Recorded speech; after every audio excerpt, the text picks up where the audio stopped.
Ako nga pala sa Isidro Mela, taga Valenzuela po. Pa-shoutout ka po sa mga kasamahan ko dyan, sa mga Valenzuela, sa mga, mga driver, sa PDS, family. Yan. Yung gusto mo pag-personal code, i-send mo lang ito Sir Sermon sa page niya po. Salamat sir. Sige sir. God bless po. So ayan na po, Sir Isidro. Si Sir Isidro ay mag-additional to ng code C. So sa code 3 po kasi natin, may dalawang code, C at D. Yan. Si Sir, ang i-drive nito, yung para sa code C, mga straight track.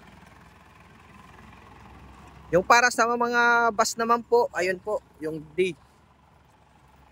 Magkahiwalay po kasi ang PDC nun mga sir. So shoutout nga po pala kay Sir Edmar Kanayagan. Yan, kapatid nito ni Sir Nicky. Yan, yung mga gustong mag-additional code 3 po. So yun po, yung mga naka-renew niya diyan. Bagong code. Sa bagong code po natin, magkahiwalay, iba na po yung gross vehicle weight na pwede mong imaneho. So depende na po tayo sa code at sa gross weight ng unit. So kung bago yung code mo, double check nyo po yung likod ng lisensya nyo. Kung may bito kayo, hanggang 3.5 na lang po yan. So hindi na po kayo pwedeng mag-drive ng mas mataas pa sa 3,500. So kung dati nagda-drive ko yun ng mga Porto, kahit code 2 kayo, pwede dahil hanggang 4.5 yung luma.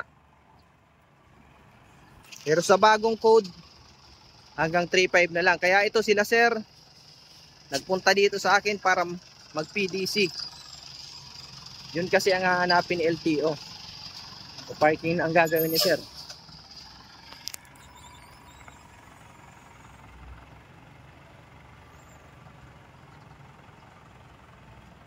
Yan.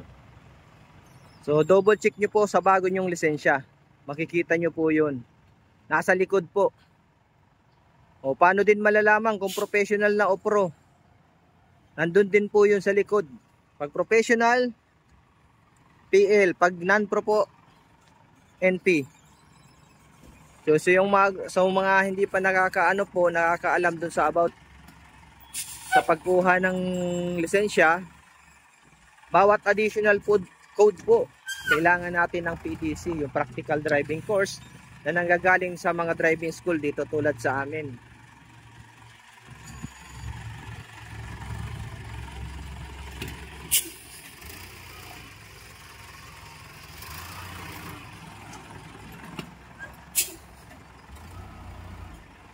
Yan. Si sir, nakapag-renew na to. So bago ang code ni sir, hanggang 3.5 lang. Hop. Yan sir, okay.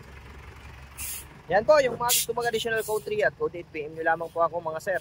So huwag pong kalimutan, i-follow yung aking Facebook page at YouTube, TikTok, PDC by Sermon po. Maraming salamat po. God bless po.